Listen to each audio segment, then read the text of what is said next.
अब बात करेंगे हम सांपों की। तो सांप हम लोग देखे हैं, बहुत सारा सांप देखे हैं, लेकिन भारत में जितने भी सांप पाए जाते हैं उनमें से 4 प्रकार के सांप ही जहरीले होते हैं, बाकी सांप जहरीले नहीं होते हैं। तो कौन कौन सांप जहरीले होते हैं उसके बारे में हम बात करेंगे। पहला जो है नाग, जिसको अंग्रेजी में कोबरा भी कहते हैं। नाग 2 तरह के होते हैं, एक ब्लैक कोबरा और एक गहुमन, जिसको खरीफ सांप कहते हैं, वो नाग में ही आता है, तो वो सांप जहरीले होते हैं। दूसरा है करैत, गांव की भाषा में उसको घोड़ कराइतो कहते हैं, करैत को घोड़ कराइतो कहते हैं, वो भी जहरीला होता है। तीसरा है दुबोइया और चौथा है अफाई। तो ये चारों सांप जो होता है वो जहरीले होते हैं, बाकी इसके अलावा जो सांप होते हैं वो जहरीले नहीं होते हैं। और सांपों को जो नचाने वाला होता है, जिसको कि सपेरा कहते हैं, उसका एक अलग जाति होता है, उस जाति का नाम है कलबेलिया। सपेरों की जाति का नाम क्या है?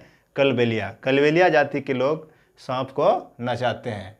और कलबेलिया जाति जो होता है उसका अपना भी नाच होता है। जब वो नाचते हैं तो वो भी सांपों की तरह ही नाचते हैं, मतलब जिस तरह सांप नाचते हैं, तो वो शादी विवाह में या कभी नाचना होता है तो सपेरा जो होता है वो सांप के तरह ही डांस करते हैं।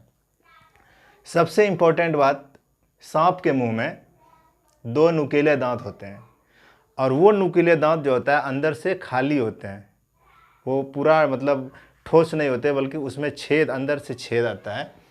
और जब भी सांप काटते हैं तो उसी छेद से वो से दूसरे के शरीर में जहर चला जाता है और उन्हें विष लग जाता है। और सांप जब काटते हैं तो उसके शरीर के जहर को कम करने के लिए एक दवाई दिया जाता है, उस दवाई का नाम है सीरम।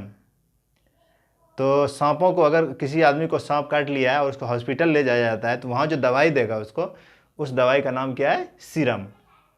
और सीरम कैसे बनता है? सीरम बनता है सांप के जहर से ही सीरम को बनाया जाता है, जो कि सांप के काटने के जहर को कम करने का काम करता है।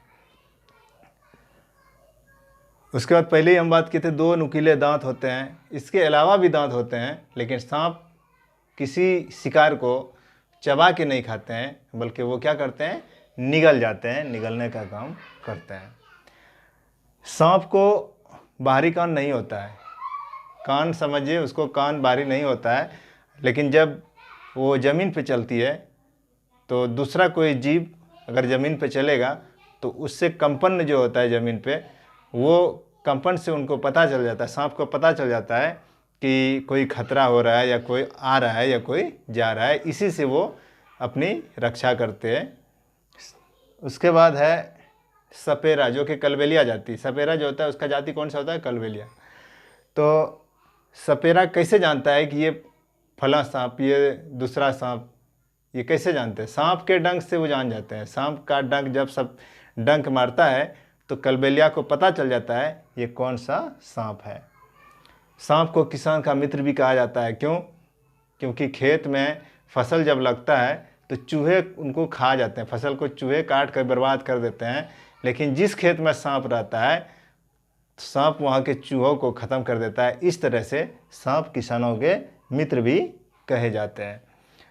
सपेरा जंगल में घूम घूम के उसको पता रहता है कि किस पौधा, किस पेड़ का दवाई बनेगा, किस पेड़ का दवाई मतलब सांप के काटने पर जहर को कम करने में मदद करेगा, ये सपेरा को पता रहता है।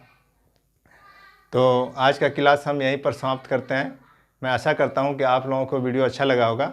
सांप का जो टॉपिक है ये बहुत ही इम्पोर्टेंट, इससे पहले हाथी का टॉपिक और सांप का टॉपिक ये बहुत ही इम्पोर्टेंट। इसमें 2-4 पॉइंट जो है, जो कि हमेशा लगभग कुछ न कुछ सभी एग्ज़ाम में सीटेट में पूछे जाते हैं। मैं आप लोगों से आग्रह करूंगा कि मेरे चैनल को सब्सक्राइब करें, ज़्यादा से ज़्यादा शेयर करें, आप लोग कमेंट करें। धन्यवाद।